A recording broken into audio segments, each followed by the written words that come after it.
Hello everyone and welcome back to Let's Play Hearts of Iron 4 Last Days of Europe with me, Alpha in Greater Germanic Reich. So before we get on with it and see what the future brings to us, I wanted to address a couple of comments that popped up on the last episodes that I published today, on the day that I'm recording this. First of all, thank you for them. I appreciate it because some of them actually had really good advice. The one that I would like to point out was made by Hamstra, who mentioned that the stability of the British can actually be seen up here. We don't even have to go to the Intel ledger and actually see it on the main screen. This led me to investigate a bit. Remember, we have stability of 38. United States have stability of 81%, which is much better than we are. Japan has 65, which is also better than we are. But that's not the point. Reichskommissariat Moscovian has minus 100. Minus 100. I didn't even know that you could go to a negative. Obviously in many mods you can't, but here you have minus 100. Reichskommissariat Ostland has minus 11. Ukraine has minus 47. Reichskommissariat Norwegian has minus 79. This is really bad. Like, we are one step away from a huge crumbling defeat. Let's look at the African ones. I haven't checked those. Okay, minus 43. 8! Hey, we have a positive number here in Reichskommissariat Südwest Africa. Minus 84 in Ost Africa. And minus 75 in Madagascar. Now, how about you guys in Colombia? I actually read about you last time. Minus 20... minus 44, minus 46. So let's actually look at our effect and compare it to Moscovian, because I would like to see how this stability thing is actually working. So at minus 100 you get what? Poverty rate effect lowered by 26.1%, education policy, penal system policy. Or is this? No, this is I got it. This is the modifiers. It doesn't show you the effect. It kind of sucks. Okay, so we can maybe extrapolate from our situation.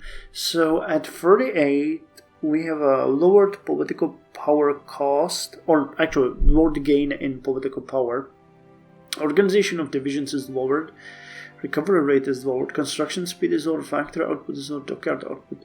This is a bit weird. 38 is not very high, but the effect seems fairly mild. There might be, and unfortunately we're not gonna see this until the stability moves significantly, but I would expect there to be an exponential curve, because I doubt that at stability minus 100 you have, what, minus 5% factory output. That's a bit weird, unless the stability does not play that much role in this game, which I would certainly doubt. This should be one of the most important stats in the game.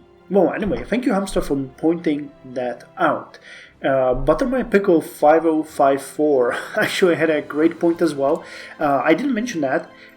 There is a command and coordination technology down here as well, which I have skipped for now because I'm focusing on the support companies directly, but I'm gonna go with these afterwards. I actually knew about them, but I forgot to scroll down. There is a World War II military infrastructure, then post-war military infrastructure, and 1965 improved military infrastructure, which actually lowers the supply consumption. And it also lowers the military spending factor, which is something that I haven't realized until he posted his comment. So I thought that this would be basically just lowering supply consumption, but it actually lowers also your military cost, which is important, and we're gonna go right for it once we're done with the current technology. So thank you for pointing it out. I did not realize that was the spending factor. And then there's a military regain technology here, which is also pretty good. It's basically the command equipment that we know, for example, from Millennium Dawn or similar mods. So that one is also important. So again, thank you for pointing that out. Then the next comment I would like to highlight is Wolfau5 actually asked about inflation, if there is a way to change it. I don't think there is, to be quite honest, or at least the game does not show me any way. It says that 5.4 is a base inflation rate, which is actually kind of high, but maybe that's just the optics of 2023. And there is a natural variation of the inflation right now of 0.25. So unless there is some kind of policy that can, significantly reduce this, I don't think there is a way how we can affect that. Speaking about it, I also wanted to highlight that we can start printing money. And printing money actually covers the deficit that you have, but it increases the inflation logically. These two bars are really hard to work with. So if we went with 100% money creation, it negates our deficit completely because you print out to alleviate it. We would still have the GDP growth because the inflation would still be below the nominal GDP growth, and we would get no debt increase. But as we are currently in a situation where we do not need to do that, I don't think this is actually hurting us. As small inflation and real GDP growth of this much is actually pretty good, because right now we are getting a growth of 1.1, and if we started printing money it would turn to 0.7. So yeah, and we would increase the inflation. So let's not do that. Let us not do that. Vova also mentioned, and I'll admit that getting the prime credit rating is going to increase the effective debt on the GDP growth by extra 10%, but I don't think that's such a big problem, as it's going to lower the interest rate for us, so we're going to pay less on it, and the debt is going to have less effect on the interest rate as well. Plus we get a 5% bonus on stability, but we have that one already. So I'm not sure the exact effect. We can check it when we progress, but I think it shouldn't be an issue. At least I'm fairly certain it's not going to be an issue. The benefits should always outweigh the negative. And is there anything else? Wolfa also asked me, that's the last comment that I would like to mention, about the invest mechanic. Actually, I cannot speak about it. I don't know anything about it. How I understand this is that if we get rid of the auto payment and we would get into a budgetary surplus, we wouldn't use it to repay the debt, but instead store the money in our reserve. And the reserve is actually a cash at hand that you can then invest or pay debt. But I don't know what the invest mechanic does, to be quite honest. No idea, so wherever that one goes. Maybe you can invest in other states, for example, or nations, how you can do it, for example, in the Millennium Dawn, where you can give the money to some other nations and they provide you with some part of their production. I don't know. It doesn't. The tooltip is dead here, so it doesn't show anything. Maybe we'll check it out if we ever start getting a positive surplus in the budget. Okay, so with that said, I think we can start the game. Insufficient resources. Missing steel and chromium. Are we? I don't think we are. No, the tooltip is lying. Man, all these mods have weird bugs like this. Same with the production units. We just have to keep checking it, because then we don't know if it's true or not. But the construction here is going well. Alberschweissen is almost done with the prison. We're building infrastructure in Thüringen and Essen. We're starting to build a hospital in Waldhauptstadt, Germania. Man, all these German names are so awesome, but I haven't spoken German in so long that it's really hard to speak. Okay, Erich Koch severely injured in Kiev bombing. Is that the leader of Reichskommissariat? No. The second attempt on the life of a German leader this year. Martial law has been declared across Reichskommissariat Ukraine following an attempt on the life of Reichskommissar Erich Koch. Okay, wait, is it not in? No, it is. So was he wounded so badly that he has been replaced? reportedly injured when a bomb hidden within his personal vehicle detonated as he left his home yesterday morning. 2 soldiers and Koch's driver were killed, whilst Koch suffered severe injuries to his chest, right arm, and face. Following emergency surgery, the German administrator reportedly remains in critical condition, with undercover foreign press having extensively exposed the levels of violence and poverty within Ukraine since the German capture of the region from the Soviet Union during the Second World War. Many internationally now fear for the welfare of the Ukrainian people as the Reich begins its hunt for those responsible.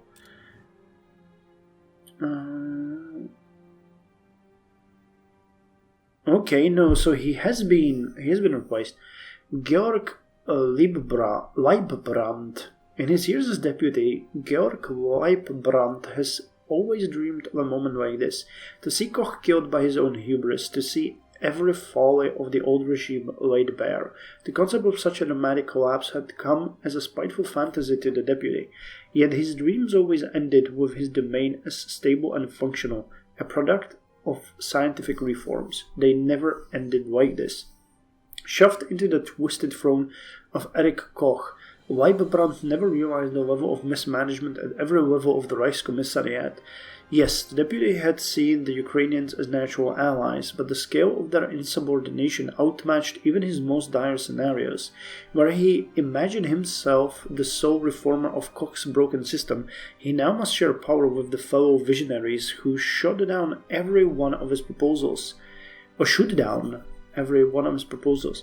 Even now he hears talks in the halls of the hopped-up deputy who will be swept away as soon as the war is over.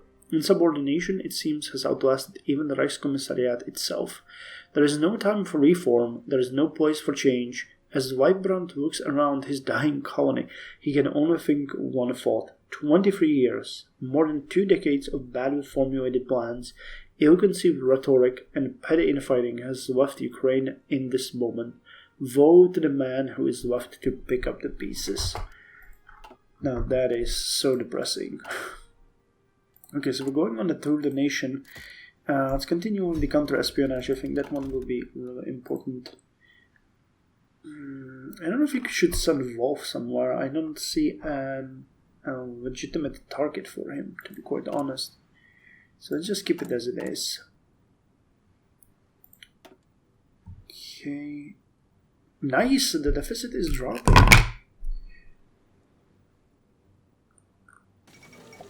So we should see the debt to GDP drop soon. Okay. The collapse of the Triumvirate. In the wake of the bombing of the Triumvirate Conference in Malta, it would appear as though whatever chances the fragile alliance had went down in flames. The incident proving to be the final straw for many, both the caudillos and the Turkish president have now declared their respective countries' desire to leave the alliance. With 2 of the alliance's 3 major powers leaving, it is safe to say that the days of the Triumvirate are over. Already Turkey has made fresh calls for its territorial rights and ambitions in the region to be respected, particularly in regard to Cyprus and the Levant, with the Italian military being mobilized in response to Turkish movements in Syria. On their part, the Iberians have expressed little desire to keep up significant relations with their former allies, Iberia instead looking forward towards its own problems. So Turkey, Italy and Iberian Union formed a triumvirate, which is now broken. I wonder if there's going to be something like an Italia-Turkish war. That would be kind of interesting. Guido installed in Argentina. While Arturo Frondizi's electoral defeat at recent legislative elections was certain to end his presidency, many placed hopes on reported attempts to forestall a military takeover and come to some sort of alternative solution. Those hopes were validated earlier today as versions emerged of the convoluted and Byzantine process by which Jose Mario Guido, the president of the Senate, was convinced to succeed President Frondizi, whose own vice president resigned in 1958. President Guido, a well-known lawyer from Argentina's newest province, Rio Negro, is in a difficult position and remains under immense pressure from the military to annul recent elections. So do they have a democracy or have the fascists taken over? Nope. They are liberal. They do have some Nope, the liberals are ruling pretty easily. Interesting. On the Berg. Speer leaned against the balcony in weariness, inhaling the crisp air. The image of the Führer... Actually, I want to check what's... Okay, nothing here. Good. Sorry, just, wanted to check that if there's not a new event that would go in the timeout. Speer went against the balcony in weariness, inhaling the crisp air. The image of the Führer entered his mind once more, a frail figure wrapped in freshly stained bedsheets. He opened his eyes and stared in solemn reticence at the setting sun. The moving painting before him, from the fluttering leaves of the majestic trees to the swooshing grass basking in the evening sunlight, provided much relief. There was not a sight in the Reich so beautiful, so German. Speer smiled sadly to himself. Insufficient resources again? Nope, it is a lie. It was wise of you to bring the Führer here, Speer said to the man beside him. Dr. Brandt, also standing in the distance, nodded. There are worse places to take personal residence than the Berghof, even if that fool Schwab keeps undermining you. Karl, I need an honest answer here. The public are getting suspicious. Will he recover? It isn't likely, Brandt said quietly. I need you to do something for me, Karl. Speer placed a reassuring hand on Brandt's shoulder and stared deeply into his eyes. You told me earlier that Bormann sends one of his lackeys here at 3 p.m. every single day to deliver a report to the Führer. Well, I will send my own man earlier in the day to give you a different report. When Bormann's lackey arrives, I want you to inform him that the Führer is asleep, but you will dutifully pass on the documents when he awakes. Instead, you will deliver my report to the Führer and send Bormann's report to me. Speer could see the apprehension on the doctor's face. I trust you with this, Karl. You are my friend. Besides, am I not the rightful successor? The race has only just begun. And something happened in the Iberian Union. Oh, the Iberian Council. They had something happening there. Decisions available. Bring here regiments to our side. The army is steadily fracturing, officers and soldiers swearing their allegiances to the man rather than the Reich. With our leader's position as the legitimate heir to Hitler's legacy, we can leverage the support of several Heer regiments whose loyalty is still uncertain. So we get 2 additional units. Now I still want to get ahead in the legitimacy here, so let's not get ahead of ourselves. And why are you claiming this steel? We have so much steel, why would we not have enough steel? I'm saying I don't believe you with this.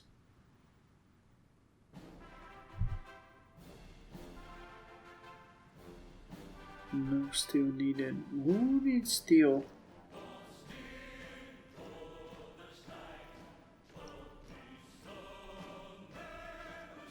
Aluminum.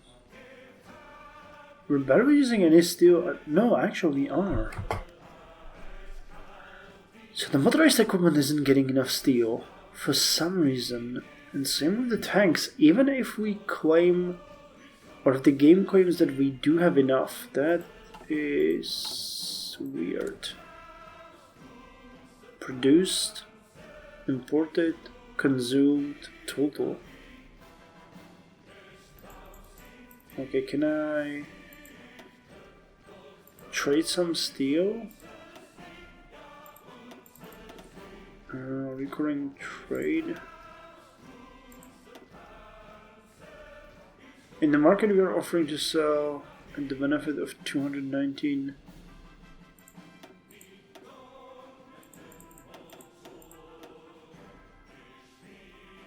It's weird. Let's auto balance it. I'm not really sure how this is working. It's a bit weird. Consumed. Okay, it says we're missing 15 steel. So if I can just go like this, that ought to remove it, right?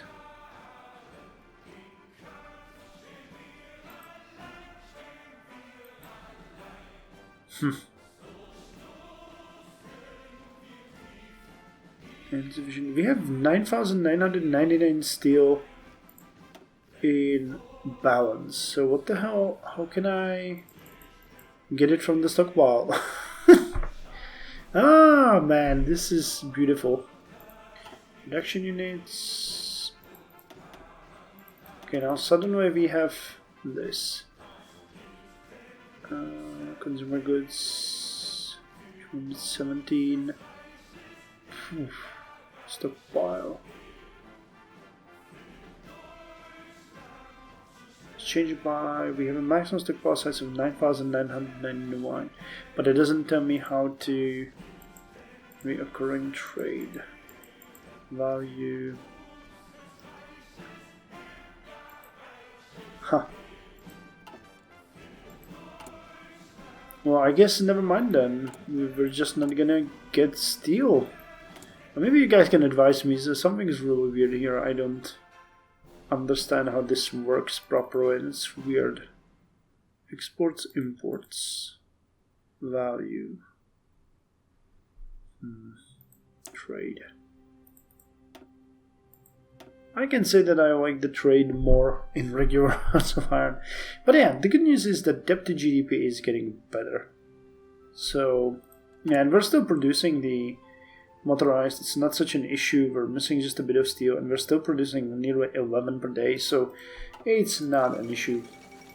Nazi terror attacks in Uruguay.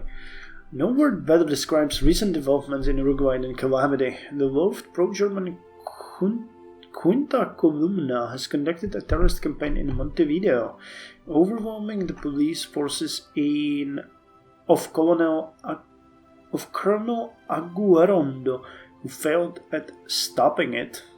Damn, Ecuador, what's up? No control democracy. Gunshots were heard all around Montevideo. As FUNA members exiled in Uruguay and Communist Party militants fought the Nazi insurgency together. Though the Quinta Columna was defeated in the end, it was at terrible cost in deaths and injuries. In 1962, an electorate year, and so the ruling... Wait, what? 1962 is an electoral year, and so the ruling Nationalist Party re-election chances have shrunk considerably, but the bigger victim was Uruguay's reputation. The whole world was free to see how Nazi groups caused mayhem throughout Montevideo. Dang. Not really good. You know, Hitler is severely ill. That's not good. I feel like we might be running out of time here.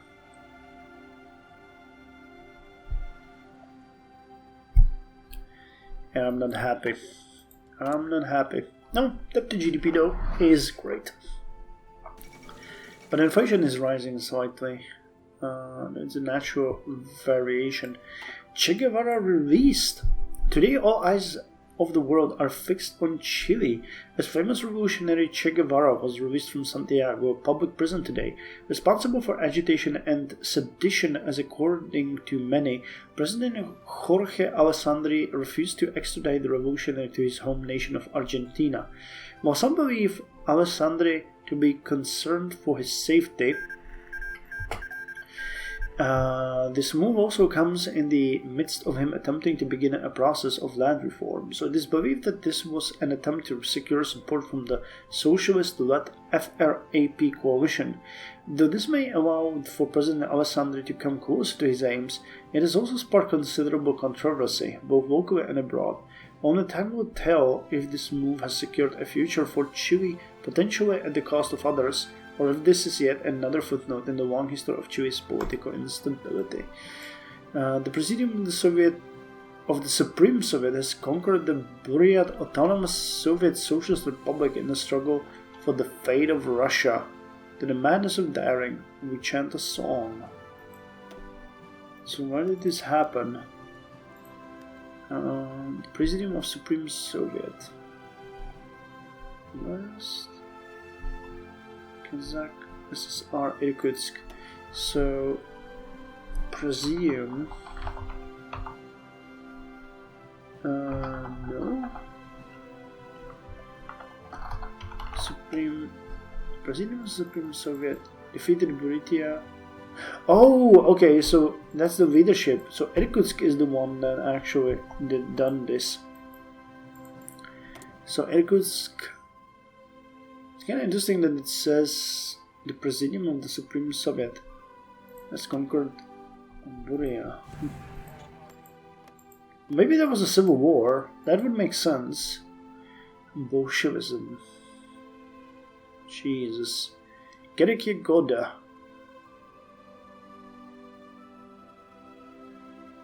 No known focus either. But 67% stability. We can only envy them that. I mean, while our economy is not doing all that bad, this is still pretty poor.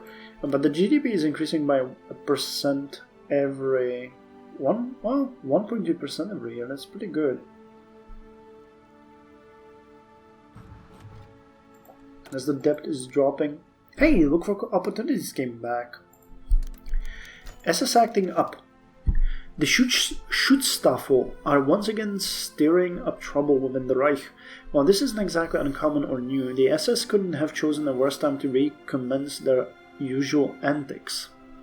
All across Germany, the SS have been putting their noses in where it doesn't belong, causing a great deal of disruption throughout the Reich. Stormtroopers, this is English. Stormtroopers have bullied troops from the regular army out of several armories across Germany, mostly concentrated in the Rhine. Several brawls between them and the Heer have also been reported. The SS are also disrupting flight shuttles in order to screen pilots and passengers, even from the Luftwaffe.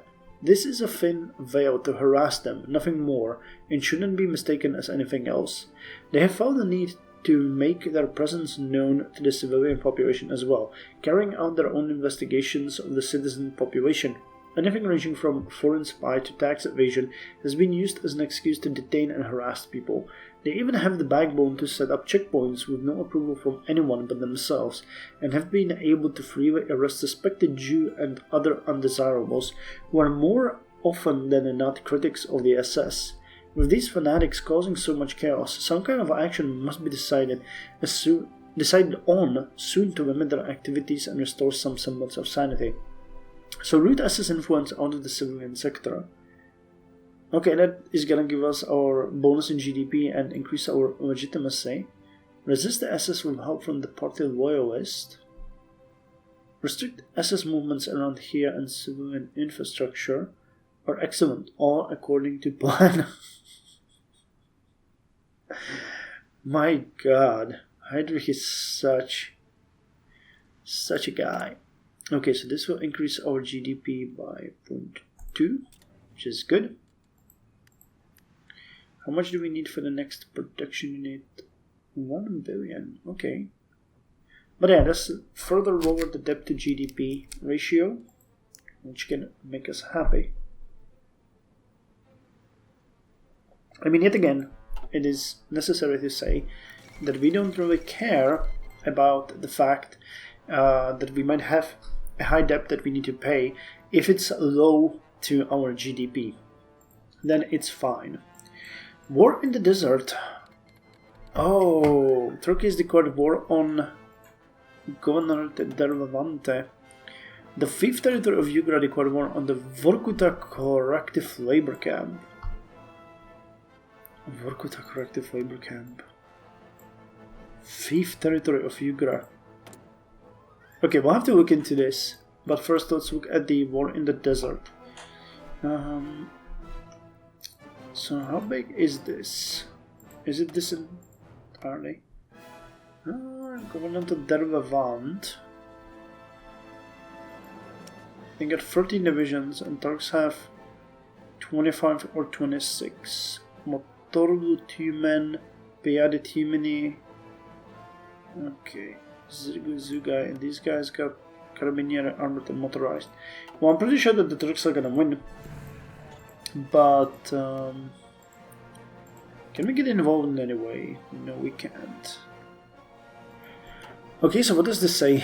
Ever since the Second World War ended, Turkey has never been pleased with their share of the spoils. Far too many Turks ended up outside of their borders. These long simmering tensions have exploded today as Turkish President İsmet İnönü has announced that a state of war now exists between the Turkish Republic and the Italian Empire. No, they're at war with Levant only, but Italy might join soon. Despite being former allies, the war has already proven extremely popular in Turkey. Young nationalists march through the streets of Ankara calling on İnönü to lead us to victory. Comparatively, in Italy the public has shown little to no support for the war, with many questioning why Italy is even in Cyprus in the first place. So this is part of the Hellenic state, and Hellenic state is a puppet of Italy? Or a lion state of Italy. Okay. So if Turkey declares war on Cyprus or Greece, they are going to drag Italy into the war. And Vorkuta Corrective Labor Camp. This is actually amazing to see. I did not realize that it's communist, led by Vasily Blokhin. So just so you guys know, Vorkuta is one of the coldest cities in the world. I think that the average temperature yearly is something like -7 or -8 degrees. And I actually have a close friend from Vorkuta. She's one of the best friends of my wife. And so I learned quite a lot about Vorkuta. The city has been found during the Stalinist regime. About 120,000 people lived there in 1991, and it is one of the biggest coal mining sites in the world. Most of the Vorkuta coal mine has been used to fuel, and I don't see the city here now. I think it might be here. There's Vitegra. No, I don't see it. There's a city called Cherepovets, which is in this area. I don't see it though. But we've seen it a couple of times. It's this. Oh, here it is, Cherepovets. So there's a big area there, big steel mines and so on. So this coal has been transported from Vorkuta. So knowing that there's corrective labor camp there in this game makes a lot of sense, because who would like to live there? It's actually because the city is almost completely frozen all of the time. Russia is paying something that's called Severnie, which is like the northern pay, like it's an extra surcharge or donation from the state for people that live in these cities. So you earn your income, and then you get a bonus from the state to stay in these areas. And it's, massive in Vorkuta. You're actually getting it even in Cherepovets, which kind of surprised me. But that's how it worked during the communist regime under the USSR, and that's how it works even now in Russia. So just a little thing, though. I'm pretty sure that the territory of Yugra is gonna maybe win this. What kind of military do you have? 4 divisions, and they actually got more. Przestupная divizia 3, Gwardiejska divizia 1, and you guys got NKVD Stroková divizia. This should be stronger. Antifascistkaya Narodnaya Brigada. It's Anti-Fascist National Brigade. This area is a mess. So anyway, we finished the Tour de Nation. Despite the Führer's endorsement of Herr Speer as his successor, he remains a deeply divisive figure within the Greater Germanic Reich, with many lambasting him as a political Judas and traitor, whilst others proclaim him to be the Reich's only hope for a prosperous future. Through extreme polarization, the truth of the matter has become muddled in misconceptions and lies. To truly show the fatherland of Herr Speer's friendly nature and pro-NSDAP attitude, we will send him on a grand tour across the Greater Germanic Reich to dismay any ridiculous fears. Okay, and we can now approach the Americans, which is going to lower the stability, but give us extra bonus from trade wars, heavy protectionism, and tensions will decrease. So let's do that. And are we losing production lines? We're not. Okay, they dropped again. So let's end the episode here. The debt to GDP dropped by 0.2%. Our actual GDP has grown, and we are having a pretty decent deficit here. I'm considering increasing. Well, we have maximum healthcare and education funding, pension funding, and unemployment funding. I don't think is that important. Administrative, security, pollution, bureaucracy. Yeah, that increases taxable population and stability. So we need to keep that one. And science expenditures. That's not that important. Yeah, I think we're fine. I think we're actually fine, and we are getting very close to getting the prime rating. So let's hope that's gonna happen. Anyway, thank you very much for joining me, and I'll see you in the next episode.